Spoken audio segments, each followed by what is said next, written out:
Le Chash, chapitre 10.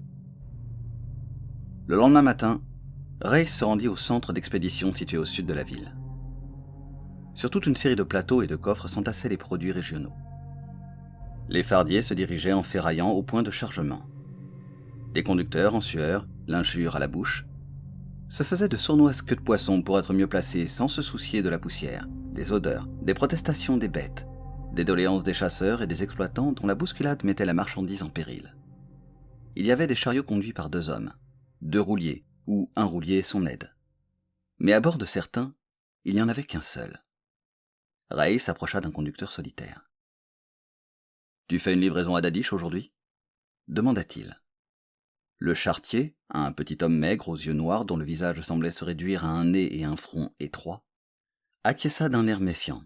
« Ouais. Et quand tu arrives à Dadish, comment les choses se passent-elles ?»« D'abord, je n'y arriverai jamais si je perds mon temps à bavasser. »« Ne t'inquiète pas, je te dédommagerai.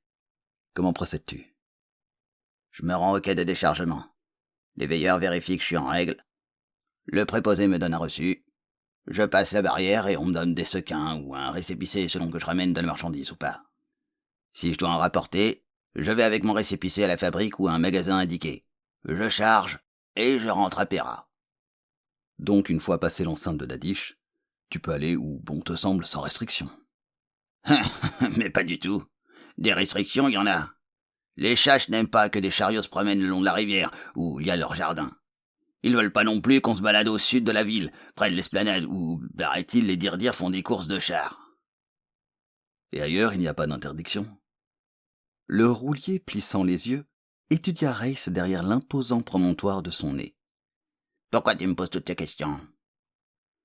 Je voudrais que tu m'amènes à Dadish, pour un aller-retour. Impossible. Tu n'as pas la licence. Tu n'auras qu'à m'en faire obtenir une. Je vois. Je suppose que tu es décidé à payer le prix. Oui, s'il s'agit d'une somme raisonnable. Combien veux-tu ? 10 sequins. Et 5 de mieux pour la licence. C'est exagéré. 10 sequins en tout. 12 si tu me conduis là où je te dirai. Allons donc. Est-ce que tu me prends pour un imbécile ? Des fois que tu voudrais que je te conduise jusqu'à la péninsule de Fargon. Aucun risque. J'ai seulement l'intention de faire une petite excursion à l'intérieur de Dadish, pour voir quelque chose qui m'intéresse. Topons-la pour 15 sequins, alors. Mais c'est mon dernier mot. Bon, d'accord. Mais tu me fourniras des vêtements de roulier. C'est entendu. En plus, je vais te donner quelques conseils. N'emporte rien de métallique, car les vieux métaux conservent une odeur qui risque de les alerter. Débarrasse-toi de tes habits, enduis-toi debout et frotte-toi avec des feuilles d'annelle. Mâche aussi des annelles pour camoufler ton haleine. Et tout de suite, parce que je charge et que je pars dans une demi-heure. Ray obéit à ses instructions, bien que sa peau se rétractait quand il endossa les vêtements gluants et coiffant un vieux chapeau de paille et de feutre, tout avachi. Et Mink, c'était le nom du charretier, tint à s'assurer qu'il ne portait pas d'armes, car celle-ci était interdite dans la cité, et il épingla une plaquette de verre blanc à l'épaule de Race. Voici ta licence. En passant la poterne, tu n'auras qu'à crier ton chiffre. Comme ça. 86 ! N'en dis pas plus. Et ne descends pas de la charrette. Si jamais ils s'aperçoivent à ton odeur que tu es un étranger, je ne pourrai rien faire pour toi. Alors, inutile de regarder de mon côté. Ces avertissements n'étaient pas de nature à rendre courage à Race, qui, déjà, n'était pas tellement flambant. Le chariot s'enfonça en ferraillant à travers les collines grises. Son chargement était composé de carcasses d'échassiers des marais, dont les becs jaunes et les yeux morts, alternant avec des rangées de pattes également jaunes, constituaient un spectacle macabre. Et Mink était maussade et peu bavard. Il se désintéressait des raisons qui poussaient Race à se rendre à Dadish, et, après quelques vaines tentatives en vue d'engager la conversation, Race finit par se tenir coi. Le chariot grignotait petit à petit la route. Les moteurs à torsion dont étaient équipés ses roues gémissaient à mesure qu'il avançait. Enfin, le véhicule atteignit le col. On l'appelait la trouée de Belbal, précisa Mink. Et Dadish apparut à leurs yeux. De la ville émanait une beauté bizarre, vaguement menaçante, et Ray se sentait de plus en plus mal à l'aise.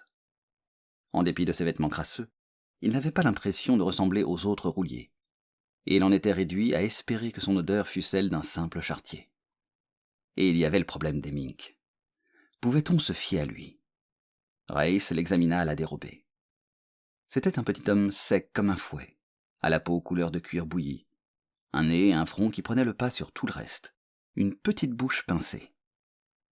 C'était un homme comme Anacho, comme Traz, comme Race lui-même, se disait-il rêveusement. Un homme qui, en dernière analyse, plongeait ses racines dans le sol de la terre. Mais comme son essence terrienne était diluée à présent, comme elle était ténue. Hemink était devenu un homme de Chai.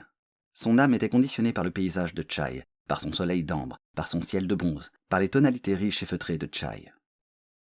Race n'avait qu'une confiance très mitigée dans le loyalisme de son compagnon. « Où dois-tu décharger » lui demanda-t-il, les yeux fixés sur l'étendue de Dadish. Hemink tarda à répondre comme s'il cherchait un motif plausible pour éluder la question. Enfin, il grommela à contre-cœur. « Là où je pourrais vendre au meilleur prix. Au marché nord, ou au marché de la rivière. Peut-être au bazar de Bonte. »« Je vois, » dit Race, qui désigna du doigt le haut édifice blanc qu'il avait repéré la veille. « Qu'est-ce que c'est que ce bâtiment ?» Hemink haussa ses maigres épaules avec indifférence. « Ça me regarde pas. Moi, j'achète, je transporte et je vends. En dehors de ça, je ne m'occupe de rien. » Je vois. Eh bien, je veux passer devant ce bâtiment. Hemink grogna. « C'est pas ma route habituelle. » Je m'en moque. C'est pour cela que je te paye.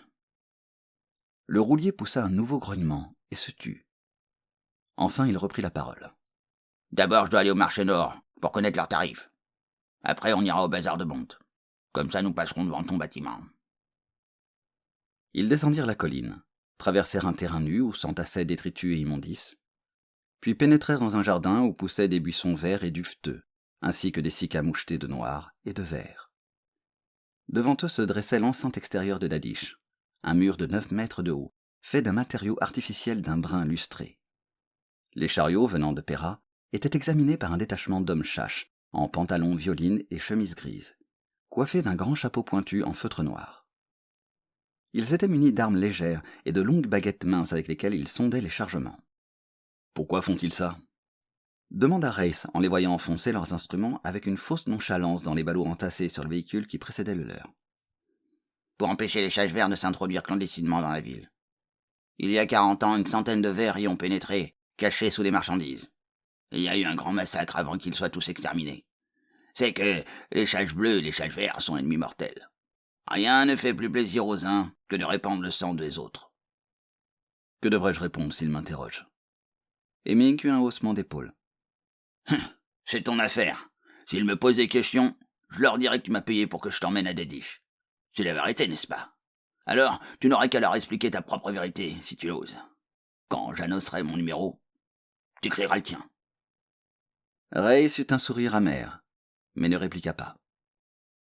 C'était à leur tour. Hemink franchit le portail et s'arrêta sur un rectangle rouge embraillant. « 45 !»« 86 !» lança Race d'une voix tonnante.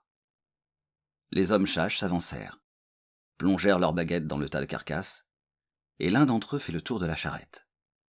C'était un individu corpulent, aux genoux cagneux, dont le menton était presque aussi inexistant que celui d'Hemink, mais qui était doté d'un petit moignon de nez et d'un front fuyant que le crâne postiche, un cône d'une bonne quinzaine de centimètres planté sur son occiput, rendait grotesque. Son épiderme plombé avait des reflets bleuâtres. Peut-être s'agissait-il d'un phare. Ses doigts étaient courts et tronqués, ses pieds larges. De la vie de Race, il différait beaucoup plus qu'Anacho du prototype humain. L'homme chache, après avoir décoché au terrien et à Hemink un coup d'œil indifférent, recula en faisant signe d'avancer. Hemink s'engagea dans la large avenue et adressa un sourire acide à son compagnon. « T'as de la chance qu'il n'y ait pas eu de capitaine des châches bleues. Il aurait senti ta sueur. Moi-même, je la sens presque. Un homme qui a peur transpire. Si tu veux passer pour un roulier, il faut que tu aies du sang-froid. » « Ouais, c'est beaucoup demandé. » soupira Race. « Enfin, je ferai de mon mieux. » Et la charrette s'enfonça dans Dadish. On apercevait ici et là des châches bleues dans leur jardin, en train de tailler des arbres, de déplacer des auges de pierre, de déambuler paisiblement à l'ombre de leur villa. De temps à autre, L'arôme d'un verger ou d'un bassin parvenait aux narines de Race. Des effluves aigrelets, irritants, épicés, des émanations âcres d'ambre brûlée, des exhalaisons sirupeuses de musc, de fermentation anormale d'une troublante ambiguïté. Ces parfums étaient-ils répugnants ou esquis? La route continua pendant 2 à 3 kilomètres, au milieu des petites maisons. Les chages bleues paraissaient se moquer totalement de ce que Race considérait comme un désir d'intimité normal, et leurs demeures s'éparpillaient de ci de là comme si la route n'existait pas. Parfois on apercevait des hommes chaches ou des femmes chaches, occupés à des tâches domestiques ou à des corvées. Mais il était rare que les hommes chaches fussent en compagnie des chages bleues. Chacun travaillait à part, et quand par hasard ils se trouvaient à côté les uns des autres, ils s'ignoraient réciproquement.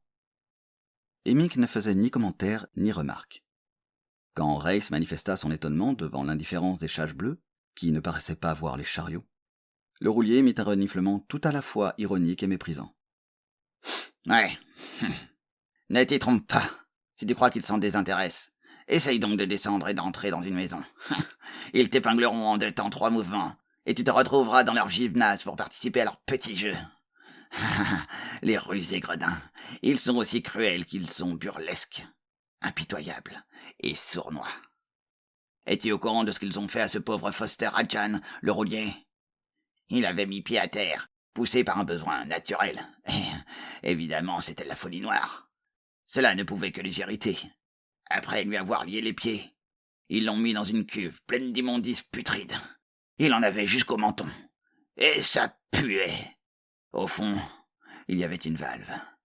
Quand cette fange était trop chaude, il fallait que Foster Radjan plonge pour l'ouvrir. Alors, ça devenait froid, il gelait. Il devait plonger de nouveau et recommencer. Cette saloperie devenait alternativement brûlante et glacée. Pourtant, il s'est obstiné. Stoïque, il plongeait, manœuvrait la valve. Au bout du 4e jour, ils l'ont autorisé à remonter sur son chariot pour qu'il puisse raconter sa mésaventure à Pera. Comme tu peux le deviner, ils font varier leurs farces selon les circonstances. Jamais il n'y a eu d'humoriste doué d'autant d'imagination. Hemming décocha à Race un regard scrutateur. Quel ennui songes-tu leur causer?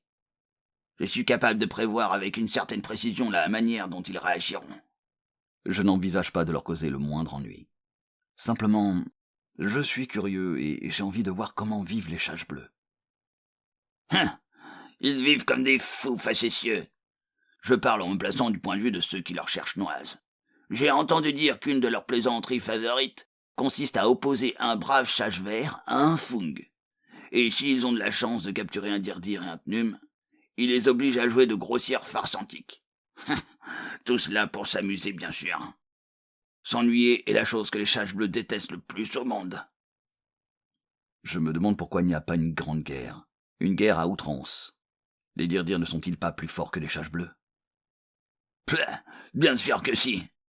Et leurs cités sont superbes. Enfin, c'est du moins ce que j'ai entendu dire. Mais les chages disposent de torpilles et de mines qui détruisent toutes les villes d'Irdir en cas d'attaque. C'est une situation banale. Chacun est assez puissant pour ralentir l'autre. Ainsi, personne n'ose-t-il aller au-delà des petites agaceries sans conséquence. Quant à moi, aussi longtemps qu'ils me fichent la paix, je leur rends l'appareil. Ah, nous arrivons au marché nord. Tu vois comme les chages bleues grouillent partout? Ils adorent marchander, mais surtout, ils préfèrent t'escroquer. N'ouvre pas la bouche, ne fais pas un geste, ne hoche même pas la tête. Sinon, ils prétendront que je les ruine. Le véhicule pénétra sur une aire découverte que protégeait un gigantesque parasol. Et Race eut aussitôt l'occasion d'assister au marchandage le plus délirant qu'il eût jamais vu de sa vie. Un chage bleu s'approcha, examina la cargaison, lança une offre d'une voix croissante, offre qu'Hemming repoussa en hurlant comme s'il avait été insulté. Pendant 2 minutes, tous les deux s'abreuvèrent d'injures, et tout y passait, jusqu'au moment où le chache rompit avec un geste où la fureur se mêlait à l'écœurement pour s'approcher d'une autre charrette. Hemming décocha un regard malicieux au terrien. Il m'arrive de temps en temps de pas baisser mes prix. Rien que pour faire enrager les bleus. Cela me permet en outre de prévoir où s'établira la cote. Maintenant, on va essayer le bazar de Bonte.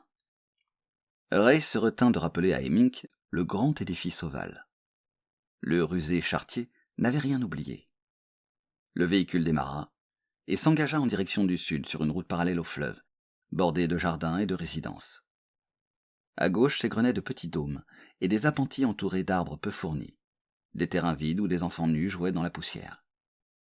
C'était là qu'habitaient les hommes chaches. Hemming lança une œillade à Race. « Voilà d'où procèdent les chaches bleues. C'est du moins ce qu'un homme chache m'a expliqué un jour par le détail. »« Comment cela ?» ?»« Il croit que dans le corps de chacun d'entre eux pousse un homoncule. Quand il meurt, l'homoncule est libéré et devient un chache légitime. C'est en tout cas ce qu'enseignent les bleus. Grotesque, n'est-ce pas ?» Ouais, je suis de ton avis. Les hommes chaches n'ont donc jamais vu de cadavre humain, ni de bébé des bleus. Bien sûr que si. Mais ils ont des explications toutes prêtes pour rendre compte de la moindre contradiction, de chaque détail qui ne colle pas. Ils veulent croire ça. Autrement, comment pourraient-ils justifier leur servitude ? Ray se dit qu'Hemming était peut-être plus fin qu'il n'y paraissait.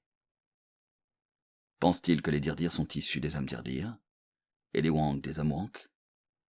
Là, murmura Hemming en haussant les épaules. Peut-être qu'il... Ah, voilà le monument qui t'intéresse. Ils avaient dépassé l'agglomération des hommes chaches, que dissimulait un rideau d'arbres vert clair aux branches desquels poussaient d'énormes fleurs bistres. La charrette contourna le centre de la cité.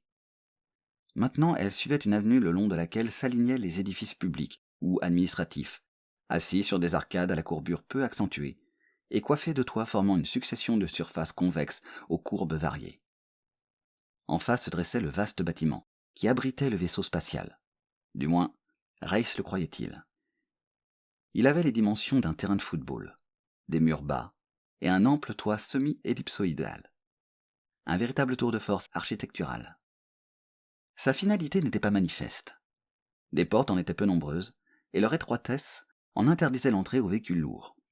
En définitive, Race conclut que c'était la façade arrière. Une fois arrivé au bazar de Bonte, Hemming vendit ses carcasses dans une atmosphère de marchandage fiévreux. Pendant ce temps, Ray se tenait à l'écart, en s'efforçant de ne pas être sous le vent des acheteurs. Hemming n'était pas totalement satisfait de la transaction. Après avoir déchargé sa cargaison, il grommela. J'aurais dû faire 20 sequins de mieux. Ma marchandise était le premier choix, mais il n'y a pas eu moyen de le faire comprendre à ce bleu. Il t'observait et essayait de flairer ton odeur. Ta façon de vouloir passer inaperçu et de baisser la tête aurait réveillé les soupçons de n'importe quelle vieille femme chache. S'il y a une justice, tu devrais me rembourser mon manque à gagner. J'ai du mal à croire que tu t'es fait posséder. Allez, repartons. Et les 20 sequins que j'ai perdus ? Oublie-les. C'est une perte imaginaire. Regarde. Les bleus nous observent. Hemming sauta précipitamment sur son siège et démarra. Par pure méchanceté, sans doute, il reprit la route par laquelle ils étaient venus. Emprunte la voie est pour que nous passions devant le grand bâtiment, lui ordonna Ray sur un ton dépourvu d'aménité. Et ne recommence pas ce genre de facétie. Je prends toujours la direction de l'ouest, rétorqua plaintivement Hemming. Pourquoi devrais-je changer mes habitudes ? Tu sais où se trouve ton intérêt. Quoi ? Comment ? Des menaces maintenant ? Alors que nous sommes au cœur de Dadish ? Il me suffirait d'appeler un bleu. Ce serait ta condamnation à mort. Et mes 20 sequins ? Je t'en ai déjà donné 15, auquel s'ajoute ton bénéfice. Cesse de larmoyer et conduis-moi là où je veux que tu me conduises. Sinon je te tords le cou. Hemming obéit tout en ronchonnant, en grognant et en faisant des grimaces de dépit. Le haut bâtiment blanc leur apparut. Un jardin de quelques 75 mètres de large s'interposait entre lui et la rue. Une bretelle d'accès, néanmoins, y menait. Mais il aurait éveillé les soupçons en l'empruntant. Aussi continuèrent-ils de suivre l'avenue principale en compagnie d'autres charrettes, de véhicules divers et de petites voitures pilotées par des chaches bleues. Race examinait la façade avec inquiétude. 3 larges portails en brisaient l'uniformité. Seul celui de droite était ouvert. Au passage, Race jeta un coup d'œil à l'intérieur. Il discerna la masse imposante d'une machine, un rougeoiement de métal incandescent, la carène d'une plateforme semblable à celle qui avait arraché le vaisseau spatial du marais où il s'était enlisé. Race demanda à Hemming. Mais c'est une usine où l'on fabrique des appareils volants et des navires de l'espace. Bien sûr. Grommela l'autre. Je t'avais posé la question. Pourquoi ne m'en as-tu rien dit? Tu ne m'as pas payé pour que je t'enseigne. Je ne donne rien sans rien. Refais le tour du bâtiment. Alors ça fera 100 sequins de plus. 2. Et ne proteste pas ou je te fais sauter les dents. Tout en proférant des jurons indistincts, Hemming fit demi-tour pour contourner l'usine. As-tu regardé ce qu'il y a à l'intérieur par le portail de gauche ou celui du centre? S'enquit Race. Oui, et plus d'une fois. Alors qu'y a-t-il? À combien évalues-tu cette information? Pas cher, il faudra que j'aille voir moi-même. Un sequin? Race acquiesça. Il arrive que les autres portails soient entrebâillés. Dans la partie centrale, ils fabriquent des éléments d'astronef, qui sont ensuite dirigés ailleurs pour être montés. À gauche, on assemble de petits engins spatiaux quand le besoin s'en fait sentir. Ces derniers temps, ça tourne au ralenti. Les châches bleues n'aiment pas la navigation spatiale. As-tu remarqué s'ils ont amené des astronefs ou des vedettes spatiales à la réparation? Il y a quelques mois. Non. Pourquoi tu me demandes cela? Cette information te coûtera cher. Hemming apprécia la riposte. Il eut un sourire goguenard qui révéla des grosses dents jaunes et n'insista pas. De nouveau, ils passèrent devant le bâtiment. Ralentis, ordonna Race, car le conducteur avait poussé à fond le levier d'accélération, et l'antique véhicule filait à toute vitesse. Hemming obéit de mauvaise grâce. Si nous roulons trop lentement, notre curiosité leur mettra la puce à l'oreille, et ils voudront savoir pourquoi nous manifestons un tel intérêt pour l'usine. Ray jeta un coup d'œil sur la route qui longeait le bâtiment. Quelques châches bleues et des hommes châches en plus grand nombre y déambulaient. Range-toi et arrêtons-nous 1 ou 2 minutes. Selon son habitude, Hemming commença par protester. Puis son compagnon tira sur le levier, et le véhicule s'immobilisa avec un gémissement plaintif. Le charretier, muet de fureur, dévisagea Race. Descends, lui ordonna Race. Fais semblant de réparer tes roues ou de vérifier ta cellule à énergie. N'importe quoi pour avoir l'air d'être occupé. Sur ce, il mit pied à terre et examina l'usine, puisque c'était une usine. Le portail de gauche, ô tentation, était ouvert. Si proche, et pourtant si loin. Si seulement il avait assez de témérité pour franchir les quelques 75 mètres qui l'en séparaient, et glisser la tête à l'intérieur. Et puis quoi? Admettons que la vedette soit là. Elle n'était certainement pas en état de marche. Il y avait de fortes chances pour que les techniciens châches aient démonté le propulseur. Au moins partiellement. Et Ray se dit qu'il devait être bien intrigué. La technologie, les principes et la conception même du moteur leur étaient sûrement étrangers. Et la présence d'un corps humain n'avait dû que les déconcerter davantage. Une situation rien moins qu'encourageante. Il était possible que la vedette soit là, en pièces détachées, et parfaitement inutilisable. Il se pouvait aussi qu'elle fût en état de fonctionner, mais dans ce cas, Race ne voyait absolument pas comment il pourrait en reprendre possession. Et si elle n'était pas là? S'il n'y avait dans l'usine rien de plus que le Transcom de Paul Wander, il faudrait repartir à zéro et faire de nouveaux plans. Néanmoins, dans l'immédiat, la première chose à faire était de jeter un coup d'œil dans l'édifice. Cela semblait facile. Il n'y avait que 75 mètres à parcourir. Seulement, Race n'osait pas se lancer dans cette aventure. Bien sûr, s'il avait un déguisement susceptible de tromper les châches bleues, il n'y avait qu'une solution, se déguiser en homme châche. Mais c'était rudement tiré par les cheveux. Avec son faciès bien caractéristique, il n'était pas question que Race puisse se faire passer pour un homme châche. Toutes ces réflexions n'avaient pas duré longtemps, à peine 1 minute. Mais Hemming était visiblement excédé. Le terrien décida de lui demander conseil. Suppose que tu veuilles t'assurer qu'un certain objet, un petit astronef par exemple, se trouve bien dans ce bâtiment. Comment procéderais-tu? L'autre renifla dédaigneusement. Ce sera une folie à laquelle je ne songerai même pas un instant. Je remonterai sur mon siège et je m'en irai, fort heureux d'être sain et sauf et de conserver toute ma raison. N'est-il pas possible d'imaginer un motif pour pénétrer dans l'usine? Une commission quelconque? Absolument pas, tu rêves? Et en se contentant de passer devant la porte ouverte? Non, non, en aucun cas. Race contempla d'un œil mélancolique l'édifice et le portail béant. Si proche, et pourtant si loin. Il se mit en fureur. Il en voulait à tout, à cette situation invraisemblable, au Chash bleu, à Hemmink, à la planète Chai. 75 mètres. Un trajet de 30 secondes. « Attends-moi !» lança-t-il d'une voix sèche à Hemmink. Et il s'enfonça à grande enjambée dans le parc. « Reviens !» s'écria le charretier d'une voix rauque. « Reviens ! Tu es fou, quoi !» Mais Race ne fit que presser le pas. Sur le trottoir qui longeait le bâtiment, il y avait des hommes chash, manifestement des manœuvres qui ne lui prêtèrent aucune attention. Il n'était plus qu'à 10 pas du portail. Soudain, 3 chash bleus sortirent, et le cœur de Race se mit à cogner dans sa poitrine, tandis que ses paumes devenaient moites. Les bleus devaient sûrement sentir l'odeur de sa sueur. Y déchiffreraient-ils celle de la peur ? Mais sans doute plongés dans leurs préoccupations personnelles, ils ne parurent pas s'apercevoir de la présence du terrien, qui, baissant la tête, le bord de son chapeau rabattu sur sa figure, passa à toute vitesse devant eux. Le portail n'était plus qu'à 5 mètres, quand les 3 chash se retournèrent comme mus par le même stimulus. « Homme ?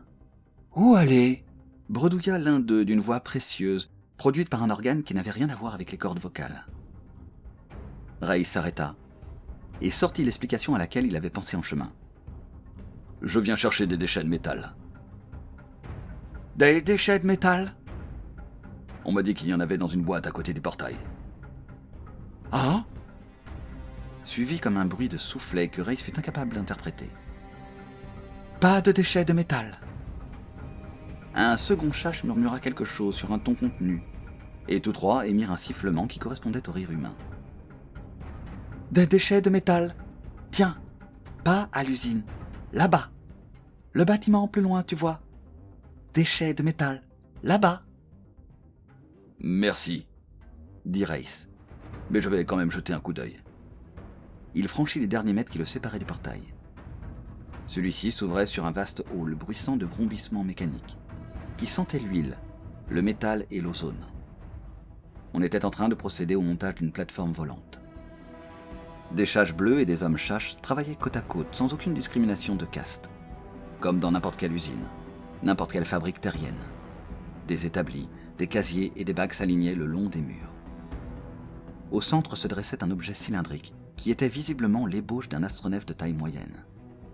Plus loin, Ray s'aperçut vaguement la silhouette familière de la vedette à bord de laquelle il était arrivé sur Chai. Apparemment, la coque n'était pas endommagée. Si l'engin avait été désossé, cela ne se voyait pas. Mais il était très loin, et Race n'avait pas le temps de l'examiner en détail. Les 3 chash, plantés derrière son dos, le regardaient, penchant leur tête massive ornée d'écailles bleues, comme s'ils écoutaient. Race devina qu'en réalité, ils le humaient. Soudain, ils semblèrent se raidir, et comme si leur curiosité s'était subitement éveillée, ils s'approchèrent à pas lents du terrien. « Attention, homme !» lança l'un d'eux de son étrange voix bafouillante. « Reviens, il n'y a pas de déchets de métal. »« Tu sens la peur humaine, » dit un autre.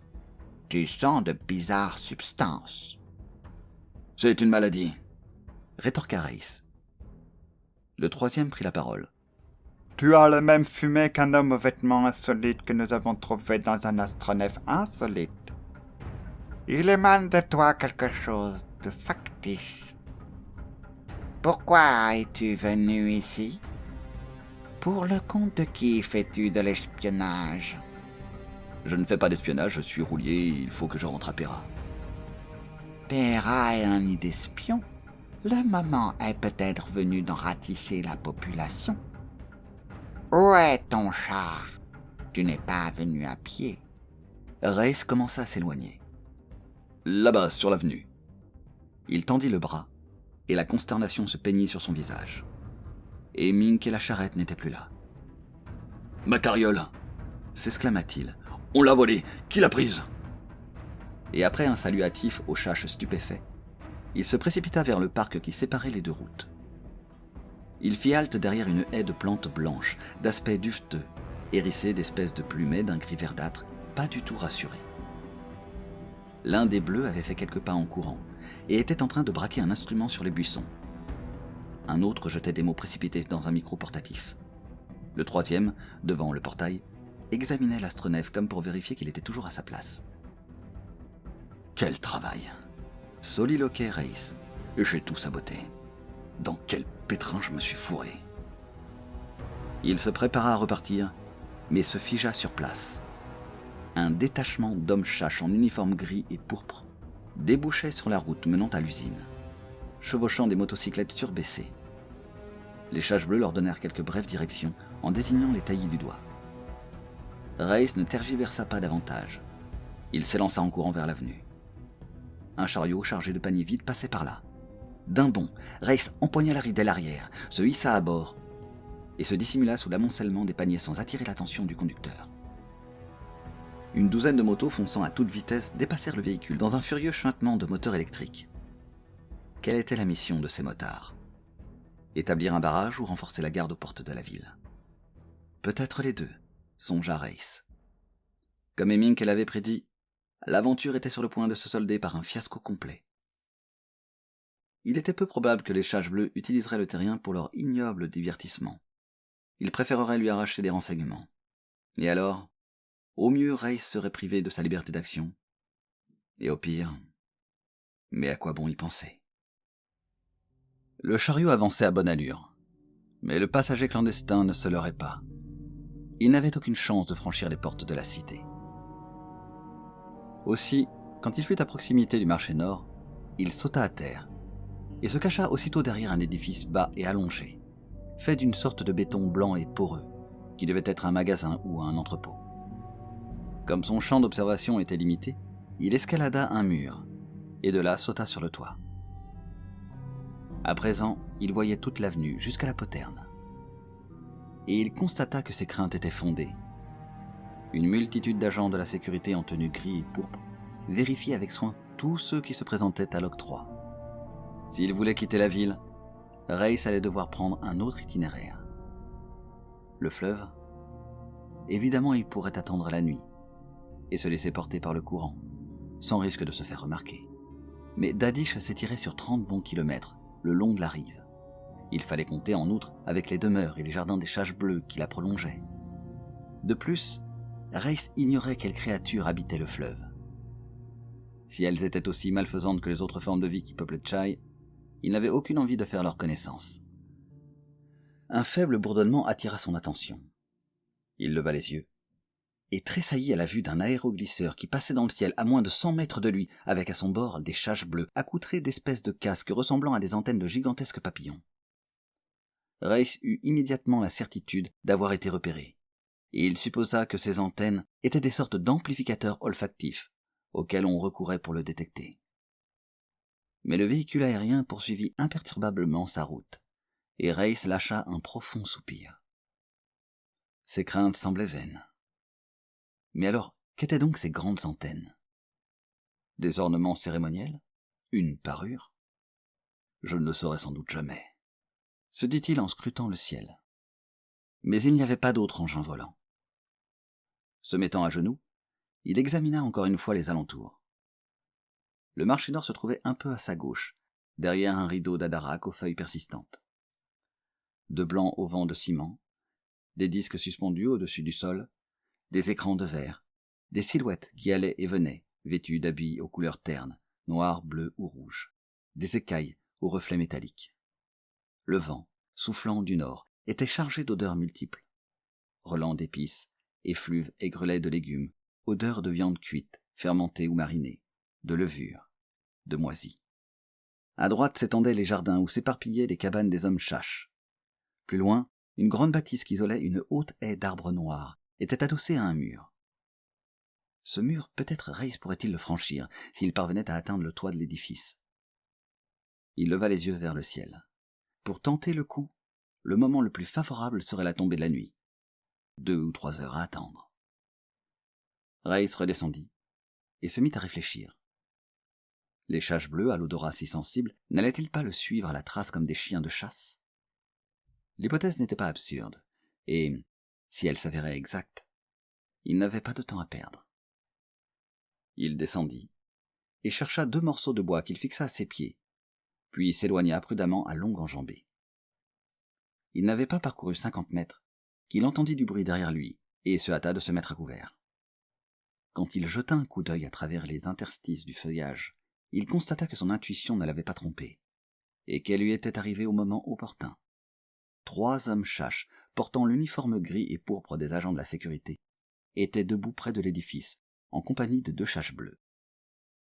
L'un de ceux-ci était muni d'un détecteur connecté à un générateur et se terminant par un masque appliqué à son orifice nasal. Faisant des zigzags avec sa baguette tenue au ras du sol, il flaira sans peine la piste du terrien. Quand le bleu arriva à l'arrière du hangar, il parut hésiter, mais ne tarda pas à comprendre que Race avait grimpé sur le toit. Race pouffa intérieurement, en songeant à la surprise des chaches lorsqu'ils allaient s'apercevoir qu'il n'y avait personne là-haut, et que les traces s'arrêtaient net. Marchant toujours sur les galoches improvisées, il se dirigea vers le mur. Il s'approcha avec une prudence extrême de la grande bâtisse, et fit halte derrière un arbre pour examiner la situation. L'édifice, noir et lugubre, paraissait inoccupé. Son toit, comme Race l'avait supposé, atteignait presque le faîte de l'enceinte. Race se retourna. De nouveaux engins volants sillonnaient le ciel. Il y en avait au moins une 12aine. Ils faisaient du rasmote au-dessus du jardin où ils se trouvaient quelques instants plus tôt. Chacun d'eux remorquait un cylindre noir. Selon toute vraisemblance, ces appareils étaient des capteurs olfactifs. Si jamais l'un d'eux le survolait ou passait sous son vent, l'odeur que dégageait Race serait immanquablement détectée. Il fallait qu'il trouve de toute urgence une cachette, et le sombre édifice collé contre le mur était le seul asile à sa portée, à condition qu'il fût vide. Race attendit encore quelques minutes. Rien ne semblait bouger à l'intérieur. Il avait beau tendre l'oreille, pas le moindre son ne lui parvenait. Et pourtant il n'osait pas s'approcher. Mais il n'osait pas non plus rester là où il était. Il jeta un coup d'œil au planeur, et, abandonnant ses socs de fortune, fit un pas en avant. Soudain, il y eut un bruit derrière lui, et il s'élança comme une flèche. Un gong s'était mis à sonner lentement, et un cortège d'hommes chaches emmitouflés dans des nippes grises et blanches surgirent sur la route. Un cadavre, drapé de blanc, gisait sur un catafalque derrière lequel avançaient des hommes chaches et des femmes chaches, qui gémissaient et psalmodiaient des mélopées. Race comprit que la bâtisse était un mausolée, ou une morgue. Son aspect sinistre n'avait rien de fallacieux. Les coups de gong s'espacèrent et la procession s'immobilisa sous un portique. Le silence tomba. On déposa le catafalque en haut du perron, et le cortège attendit. Le gong résonna de nouveau, une seule fois, et une porte s'ouvrit lentement. On eût dit une brèche béante sur un vide infini. Un éblouissant ray de lumière tomba sur le corps, et 2 chaches bleues s'approchèrent, venant l'un de gauche et l'autre de droite. Ils portaient tous 2 un accoutrement cérémoniel. Des rubans, des aiguillettes, des brandebourgs, des pendeloques dorés. Ils s'approchèrent du mort, retirèrent le voile funéraire qui masquait son visage, ôtèrent son crâne postiche et s'écartèrent. Un rideau tomba, dissimulant le gisant au regard. Quelques minutes s'écoulèrent. La lumière d'or devint aveuglante, et une sonorité plaintive vibra. C'était comme la corde d'une harpe qui se casse. Et le rideau remonta. Le cadavre était toujours là, mais il avait le crâne brisé, et au milieu de la cervelle, un minuscule chache bleu accroupi regardait l'assistance. 11 coups de gong exultants résonnèrent, et le chache bleu s'écria: « L'élévation est consommée! Un homme a transcendé sa première vie. Communiez dans la béatitude. Respirez l'odeur de la joie. L'homme, Zugel Eggs, a donné son âme à cet adorable bambin. Y a-t-il bonheur plus grand? Par votre diligence, vous pouvez tous atteindre la même gloire en vertu des principes reconnus. Dans sa première vie, j'étais l'homme Kagaza Ozo, dit l'un. J'étais la femme d'Isen Furng, dit l'autre. Et en chœur. Et il en est ainsi de tous les autres. Repartez en joie. L'enfant Zugel Edge doit être oint du baume de santé. La carcasse humaine, qui n'est plus qu'une coquille vide, retournera à la terre. Dans 2 semaines, il vous sera permis de rendre visite à votre bien-aimé Zugelhead. Le cortège funèbre, à présent tout joyeux, s'éloigna au son guilleret du gong et ne tarda pas à disparaître. Le catafalque portant le cadavre et l'enfant aux grands yeux glissa à l'intérieur du bâtiment, suivi des chages bleues, et la porte se referma. Ray s'éclata d'un rire silencieux, qu'il réprima précipitamment à la vue d'un engin volant qui approchait dangereusement de lui. Il se dirigea vers le mausolée, en rampant au milieu des buissons. Il n'y avait pas âme qui vive, ni chache, ni homme-chache, et il contourna l'édifice, qui touchait presque le mur. Il y avait une ouverture ogivale presque à ras du sol. Ray se secoua au plus près d'elle, et écouta. En entendant un grincement étouffé de machine, il grimaça, songeant à la triste besogne qui avait lieu à l'intérieur, et scruta les ténèbres. La salle qu'il distinguait semblait être une sorte de magasin, de débarras pour objet de rebut. Sur les casiers et les étagères s'alignaient des pots, des jarres, des piles de vieux vêtements, tout un bric-à-brac d'appareils recouverts de poussière, dont on se demandait bien à quoi ils pouvaient servir. La pièce était déserte, et servait sans doute rarement. Race regarda une dernière fois le ciel, et s'introduisit dans l'édifice. Il franchit une voûte basse donnant sur une autre pièce, passa dans une 3e, une 4e, une 5e. Toutes étaient éclairées par des panneaux transparents, sertis dans le plafond d'où tombait une lumière maussade. Finalement, il se tapit derrière un râtelier pour attendre. 1 heure passa, puis 2. Race commença à s'énerver et entreprit une prudente exploration. Dans une pièce attenante, il découvrit un coffre contenant des crânes postiches. À chacun était fixée une étiquette, portant une série de caractères. Il en essaya un qui sembla lui aller, et en arracha l'étiquette. Puis alla fouiller dans un tas de vieilles frusques. Il jeta son dévolu sur une cape, dans laquelle il s'enveloppa jusqu'au menton. De loin, et pourvu qu'on ne fasse pas trop attention, il pourrait sans doute passer pour un homme chache. Dehors, la lumière pâlissait. Il regarda à l'extérieur. Le soleil sombrait derrière les nuages. Les Adaraks se balançaient dans un faux jour liquide. Apparemment, plus aucune plateforme volante ne patrouillait dans le ciel aux abords immédiats. Race sortit. Il avisa un arbre auquel il se mit en devoir de grimper. L'entreprise s'avéra plus malaisée qu'il ne l'avait pensé, car l'écorce gluante était glissante. Enfin, il parvint sur le toit du mausolée, poisseux de sève, en nage sous sa cape malodorante. S'accroupissant, il se tourna vers Dadish. Pas un seul engin volant n'était en vue. Le crépuscule naissant noyait le firmament dans la grisaille. Il s'approcha du bord du toit, et son regard plongea de l'autre côté du mur. Le faîte de celui-ci, qui se trouvait à 2 mètres de lui, était plat. Tous les 15 mètres se dressaient des tiges d'une 30aine de centimètres de long. Étaient-ce des systèmes d'alarme? Il était incapable de leur imaginer une autre fonction. D'un autre côté, même en se suspendant par les mains à l'arête de la muraille, il y aurait encore de 8 à 9 mètres de dénivellation. Sensiblement 2 chances sur 3 d'atterrir sans se briser les os, ou se luxer quelque chose. Tout dépendait de la nature du terrain. Avec une corde, il n'y aurait pas eu de problème. Il n'en avait pas remarqué dans le sous-sol du mausolée, mais il y avait là-bas quantité de vieilles nippes. Il suffirait de nouer quelques pièces de vêtements bout à bout. Mais la question qui se posait avant tout était de savoir ce qui se passerait s'il atteignait le faîte du mur. Pour en avoir le cœur net, il alla se poster en face d'une des tiges, et, ôtant sa cape, la lança sur celle-ci. Le résultat fut aussi instantané qu'inattendu.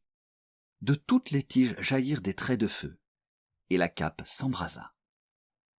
Race la récupéra en tirant d'un coup sec, la piétina pour l'éteindre, et regarda avec inquiétude de gauche et de droite. Sans nul doute l'alerte était donnée. Devait-il prendre le risque de gagner le mur et de fuir dans la campagne? Déjà ses chances de s'en sortir étaient bien faibles. Elles seraient nulles s'il se faisait repérer en terrain découvert. Il se rua vers l'arbre, qu'il avait utilisé pour grimper sur le toit, et en descendit beaucoup plus rapidement qu'il n'y était monté. Déjà des plateformes volantes décollaient, et il percevait un curieux et lointain sifflement qui lui râpait les nerfs. Il s'élança au pas de course, vers l'asile des arbres, sa cape flottant derrière lui. Un reflet attira son attention. C'était une petite mare recouverte de pâles plantes aquatiques. Levant à bout de bras sa cape et le crâne postiche dont il s'était débarrassé, il sauta et attendit dans l'eau jusqu'au ras du nez. Plusieurs minutes s'écoulèrent ainsi. Un détachement de gardes motorisés passa à proximité. 2 aéroglisseurs remorquant des détecteurs olfactifs le survolèrent, l'un à droite, l'autre à gauche, et disparurent en direction de l'est. Il était clair que les chaches bleues étaient persuadés qu'il avait franchi le mur, qu'il avait quitté la ville.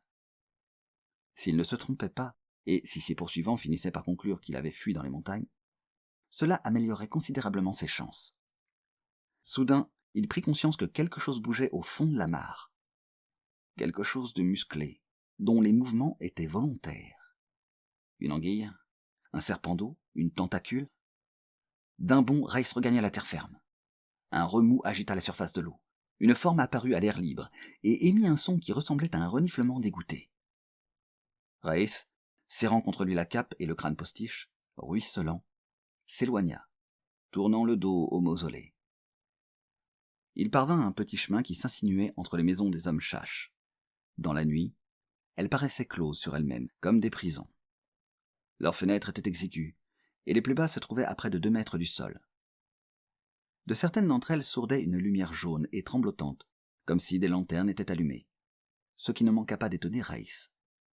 Une race possédant la compétence technologique des chaches bleues était sûrement capable de fournir à ses serfs de l'éclairage électrique ou nucléonique. C'était encore un paradoxe de Chai.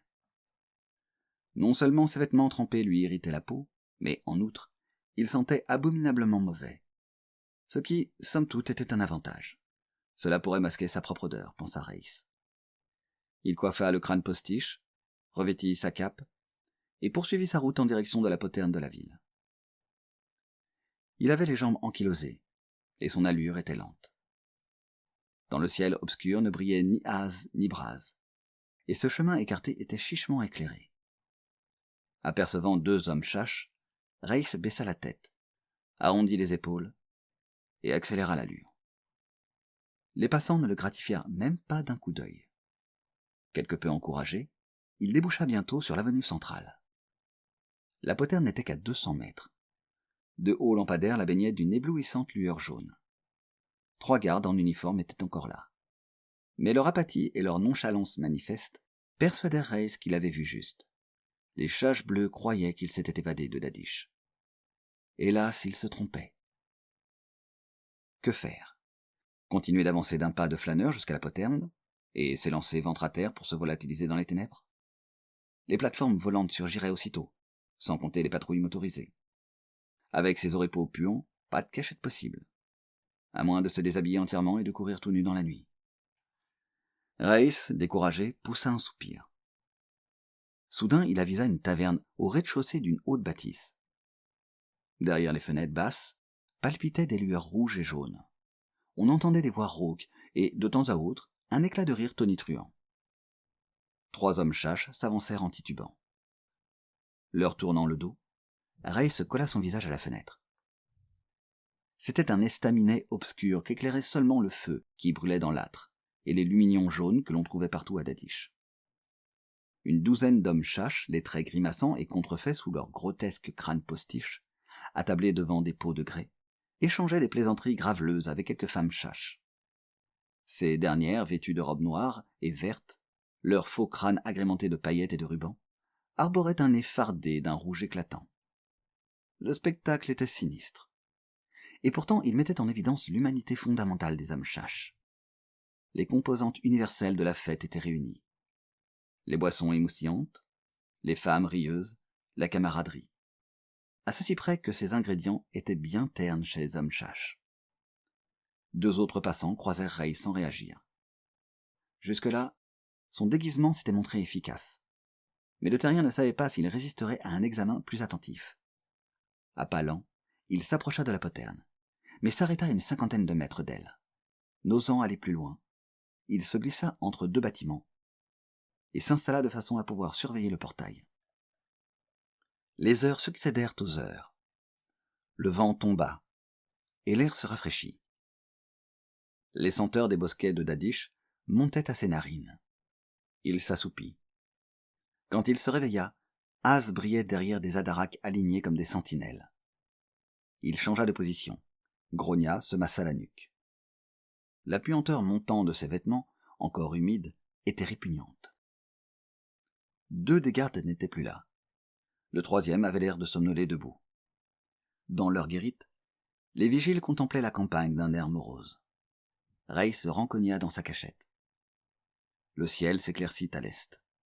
C'était l'aube, et la ville commençait de s'animer. Des renforts rejoignirent la poterne.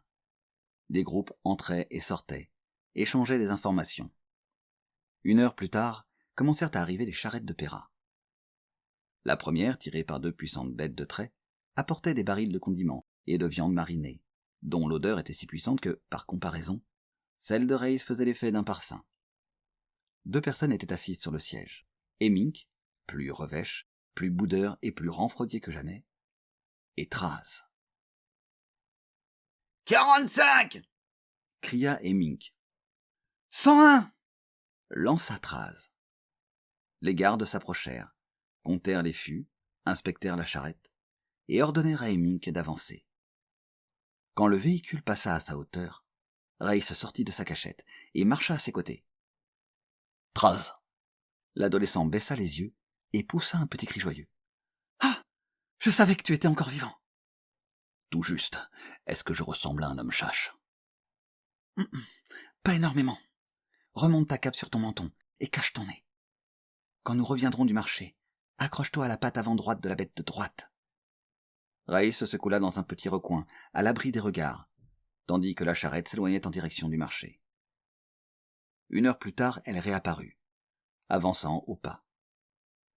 Et Mink serra sa droite, et la charrette s'immobilisa devant la cachette de Reis. Traz sauta à terre comme pour attacher plus solidement les barils, mais en fait il faisait écran. Reis bondit, passa sous l'animal. Entre les 2 pattes avant droite de celui-ci, pendait un ample pan de peau parcheminée, maintenu par des cordes de façon à former une poche exiguë, à l'intérieur de laquelle le terrien se glissa. La charrette se remit en marche. Reis ne voyait qu'un ventre gris et les 2 pattes antérieures de la bête. L'équipage s'arrêta devant la poterne. Des voix s'élevèrent. Reis aperçut les sandales rouges et pointues des gardes. Après une attente angoissante, le véhicule repartit en direction des collines. Reis ne distinguait que les pierres de la route, parfois des touffes de végétation, les pattes massives de l'animal et l'enveloppe parcheminée qui, à chaque pas, se plaquait contre lui. Enfin, la charrette s'immobilisa, et Traz se pencha pour regarder sous l'abdomen de la bête. « Tu peux sortir, il n'y a personne. » Reis se dégagea avec un soulagement presque démentiel. Il balança son crâne postiche dans le fossé, se défit de sa cape, de sa veste nauséabonde, de sa chemise, se hissa sur la charrette, et s'affala le dos contre un baril. Traz reprit sa place à côté des Mink, et on se remit en route. Le jeune homme se retourna, le front soucieux. « Tu es malade ? Blessé, peut-être ? » ?»« Non. Fatigué. Mais vivant. Grâce à toi. Et aussi... grâce à Mink, semble-t-il. » Traz décocha un regard noir au charretier. « Mink n'a pas fait preuve de beaucoup de bonne volonté. J'ai été obligé d'employer la menace et de le cogner un peu. » Je vois, murmura Reis, qui, fronçant le sourcil, se tourna vers le roulier, qui avait la tête enfoncée dans les épaules. J'ai dû moi-même hausser le ton 1 ou 2 fois avec lui. Un frémissement secoua les épaules de Mink, qui se retourna, son étroit visage barré d'un sourire qui révélait ses dents jaunes. « Tu conviendras, Seigneur, que je t'ai convoyé et donné de bons conseils avant même de connaître le rang éminent qu'occupe ta grandeur. » Que veux-tu dire ? Demanda Reis. De quel rang éminent parles-tu ? Le conseil de Pera t'a nommé grand prévôt, répondit Traz. Et il ajouta, méprisant, on peut considérer que c'est un rang éminent, en un sens.